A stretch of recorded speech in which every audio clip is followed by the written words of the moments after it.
Dans cet exercice, un CCP mineur de 2018, on s'intéresse à une suite d'intégrales IN, où IN est intégrale de 0 à plus infini de exponentielle moins xn dx. Donc dans une première question, on nous demande de montrer que pour tout n strictement positif, IN existe. Donc assez naturellement ici, on va commencer par donner un nom à la fonction à l'intérieur de l'intégrale, donc on va l'appeler fn, qui a x appartenant à R plus associé exponentielle de moins xn. Ensuite, on a la fonction fn, qu'est-ce qu'on peut en dire? Elle est bien définie sur R+, et in, avec ces notations-là, sera l'intégrale de fn. Donc pour démontrer que l'intégrale in existe, ce qu'on va faire, c'est qu'on va démontrer que fn est intégrable sur R+, ce qui en particulier donnera l'existence de in. Donc ma fonction fn, elle est continue sur 0,1, donc elle est intégrable sur 0,1. Et sur 1 plus infini, alors il y a plein de manières de faire les choses. Là, j'ai choisi de majorer fn de x en valeur absolue par exponentielle moins x, parce que xn sera plus grand que x, donc exponentielle moins xn sera plus petit que exponentielle moins x. Or, la fonction qui est x associée exponentielle moins x est intégrable sur 1 plus infini, donc par comparaison, fn sera aussi intégrable. On peut aussi choisir d'écrire que fn c'était un petit taux de 1 sur x2, donc on obtiendra aussi l'intégrabilité sur 1 plus infini. On peut aussi écrire que fn de x c'est un petit taux de exponentielle moins x en plus infini. L'intérêt étant, avec cette dernière domination, donc si on écrit que fn de x c'est un petit taux de exponentielle moins x en plus infini, c'est qu'on peut directement faire l'intégrabilité sur 0 plus infini, parce qu'on a exponentielle moins x qui est intégrable sur 0 plus infini, et par comparaison, on obtiendra l'intégrabilité de fn directement sur 0 plus infini. Bon, quoi qu'il en soit, donc vous voyez, il y a plein de manières d'obtenir ça, mais on obtient que fn est intégrable sur R+, et donc en particulier, in existe. Ensuite, on nous demande de calculer la limite de in, donc là, on voit ça comme la limite d'une suite d'intégrales, et on a envie d'appliquer le théorème de convergence dominée. Donc, pour ça, on vérifie nos hypothèses. Donc, les fonctions fn sont continues, donc continues par morceaux sur R+. On a besoin de la convergence simple, mais on se rend compte que quand on regarde fn de x, comme ça dépend de x puissance n, ça va dépendre de la valeur de x.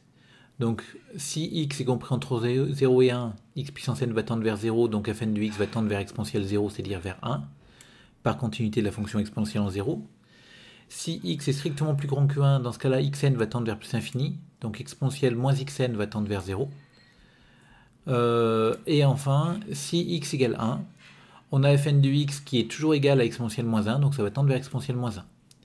Et ainsi, on a démontré la convergence simple de la suite de fonctions fn vers la fonction f qui a x appartenant à R+, associe 1 si x est dans 0, 1, exponentielle moins 1 si x est égal à 1, et 0 si x est plus grand que 1. Cette fonction f, enfin, on doit vérifier qu'elle est bien continue par morceaux sur R+, et là, pas de problème, elle est continue par morceaux. Alors, je n'ai pas vérifié ce qui se passe en 1, mais on voit bien qu'il y aura une limite à droite et une limite à gauche qui seront finies en 1, donc on a bien la continuité par morceaux. Enfin, dernière hypothèse, l'hypothèse de domination. Donc je dois majorer fn de x par une fonction qui soit intégrable sur R+.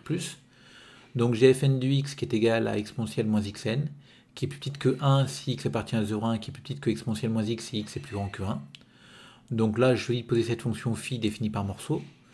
On aurait pu faire autrement en se rendant compte que finalement, si on est sur intervalle 0,1, on est plus petit que 1, ok, mais du coup on est plus petit que 1 plus exponentielle moins x. Et si on est plus grand que 1, on est plus petit que exponentielle moins x, ok, mais on est aussi plus petit que exponentielle moins x plus 1.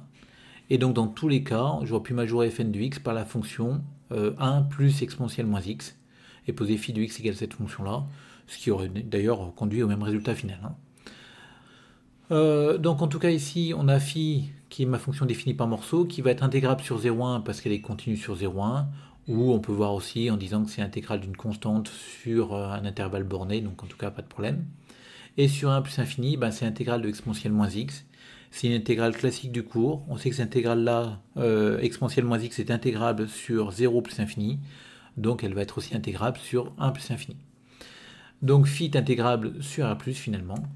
Et donc on a toutes les hypothèses pour appliquer notre théorème de convergence dominée, qui nous dit que la limite de in, c'est-à-dire la limite de l'intégrale de ma suite de fonctions, enfin de ma fonction fn de x, sera égale à l'intégrale de la limite de fn de x.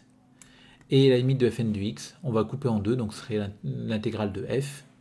Et comme f est définie par morceaux, on va tenir compte des morceaux, donc l'intégrale de 0 à 1 de 1, plus l'intégrale de 1 plus infini de 0, et finalement ça nous fait 1.